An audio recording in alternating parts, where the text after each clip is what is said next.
Hey everybody, welcome to the Magic Weekly News Update for April 8th, 2018 on the Mana Leek. I'm John as always, and as always, during spoiler season, there's just not that much news other than new cards, new cards, new cards. The Art of Dominaria is looking amazing, and I'm gonna have a seriously tough time with the top 10 art list. I actually might have to expand it, do multiple videos, we'll see.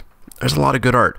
Like last week, there was a big controversy on Twitter, Reddit, etc. that can be summed up in just a few words. Ghosting, the act of noticing you're playing against a streamer and going to watch their stream to see what's in their hand, what their plays are, etc., is a dick move. Don't do it. There's zero excuse for it. Trying to excuse it is just defending being a jerk.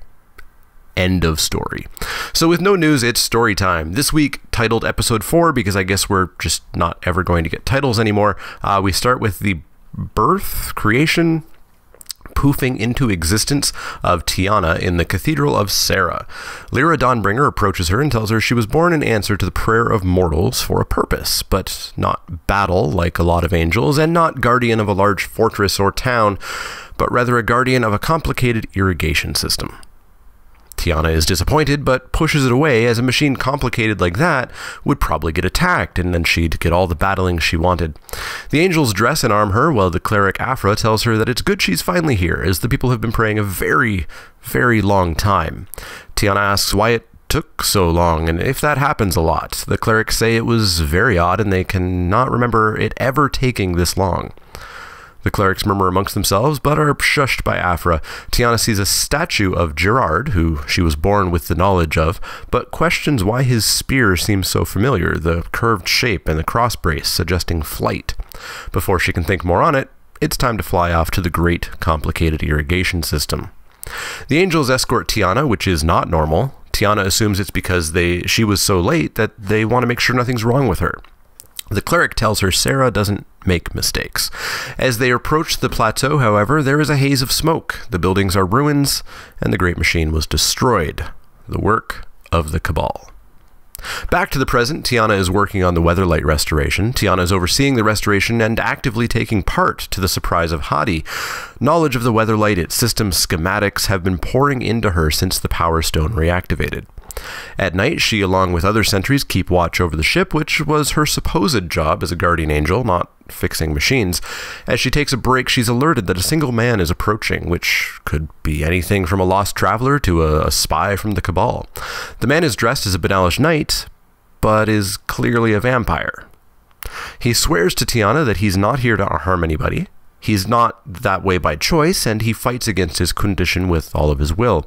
He is Arvad, Knight of Benalia, and that he mostly hasn't harmed anyone. Mostly because he fights the Cabal wherever he can, but sometimes does lose control in the heat of battle, but only with the Cabal. Tiana, new to the whole angel thing, isn't quite sure how killing the Cabal balances with the whole blood drinking thing. He had been drawn to this location since about 2 months ago on a full moon, the day the Weatherlight had been raised and the Power Stone reactivated. Tiana takes Arvad to the Power Stone as he wonders if it could perhaps cure him. Unfortunately, it doesn't really do anything, but Chien, however, does notice that he's not quite as pale as he was. His eyes aren't quite as red, and his fangs are definitely a little bit smaller. Tiana and the crew discuss Arvad. He's telling the truth, it seems, but do they trust him? Tiana lets the crew decide for themselves. The crew decides they don't trust him, but they can't turn him away if the Power Stone will continue to heal and perhaps cure him of the vampirism. He can stay nearby, but not in their camp. Tiana tells Arvad the compromise, and he agrees, saying it's very generous. With the exposure, Arvad loses his sensitivity to light and camps on the beach, fishing during the day. Tiana joins him at night, being the only two beings who don't require sleep in the camp. While patrolling, they notice a spot of fungus growing on the hull of the ship, but they quickly turn to talking about Joyra, confirming to Arvad that she is the Joyra, and that all the legends are true. Continuing on, they discuss Tiana's status as an artificer angel, a type of angel that apparently doesn't exist, but since she's getting knowledge straight from Serra, it must be an official angel skill now. The Weatherlight will soon be ready to fly, but Tiana's not sure if she can go with them because joining the crew was not her purpose. Arvad tells her that even though her original purpose was destroyed, it shouldn't stop her from finding another purpose, something he knows pretty well. Some days later, as work continues, a phoenix begins streaking towards the Weatherlight, its fire threatening to burn it where it sits. Tiana's Battle Angel side kicks into full gear. Her first attack, however, is parried, and the Phoenix dives down and sets the tents of the camp ablaze. A second attack, and her spear melts to a lump, and the Phoenix dives towards the ship. Before reaching it, an arrow strikes its neck, followed by more and more, shot by Arvad. Tiana takes the opportunity to dive towards it, plunging a sword into its chest, and as it falls, pushes it away from the Weatherlight into the sea to stop it from burning it. With the battle over, Tiana realizes she's the guardian angel of the Weatherlight. As the thought of it being destroyed was too much for her to bear, her purpose was clear. She would join the crew of the Weatherlight. So that's going to wrap it up for story time this week and news. Presumably we won't have much news next week with the pre-release and etc. Exciting news, I will be in the judge chat for the pre-release at Loading Ready Run. So if you have judge questions, I will be there along with several other great judges helping out.